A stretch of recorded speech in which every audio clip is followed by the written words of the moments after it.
کے بعد تیسرا شخص، اور یہ بھی ہمارے معاشرے کی بہت عام سی چیز ہے، تیسرا شخص وہ جو اپنے رشتہ داروں کے ساتھ برا سلوک کرتا ہے۔ ایک مرتبہ پھر سنیں، تیسرا شخص وہ جس کی رمضان کے اندر بخشش نہیں ہوتی، سب کی ہو جاتی لیکن اس کی نہیں ہوتی، وہ جو اپنے رشتہ داروں کے ساتھ جو ہے نا برا سلوک کرتا ہے۔ رشتہ داروں کے اندر اس کی پھوپھیاں آ گئی، خالہ آ گئی، بہنیں آ گئی، حتیٰ کہ رشتہ داری جب اس کی بیوی بھی آ جاتی ہے، جو ان کے ساتھ اپنے رشتہ داروں کے ساتھ اچھا تعلق نہیں کرتا، اس کے ساتھ بھی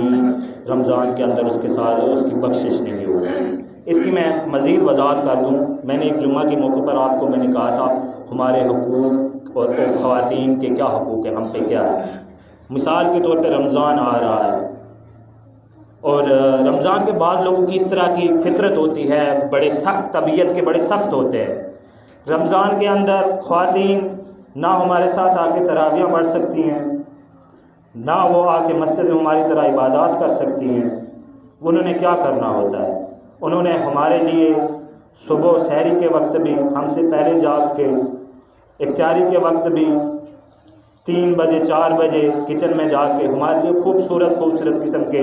جو ڈشز، اچھے ذائقوں والی چیزیں تیار کرنی ہوتی ہے۔ ایک الگ بات ہے کہ اس پہ بھی اللہ تعالیٰ کا اجر ہے، وہ اگر اپنے شوہر کی اطاعت کر رہی ہے تو وہ اللہ تعالیٰ کے ہی حکم کی اطاعت کر رہی ہے، ایسا نہیں ہے کہ انہیں اجر نہیں ہے، لیکن وہ کر رہی ہے نا، ہم سے زیادہ کام کر رہی ہے۔ لیکن اگر آپ کو سحری کے اندر کسی دن کوئی نمک، مرچ یا کوئی اور کسی مسئلے کے اندر آپ تھوڑا دیر ہو گئی، تو اگر آپ ان کے ساتھ برا برتاؤ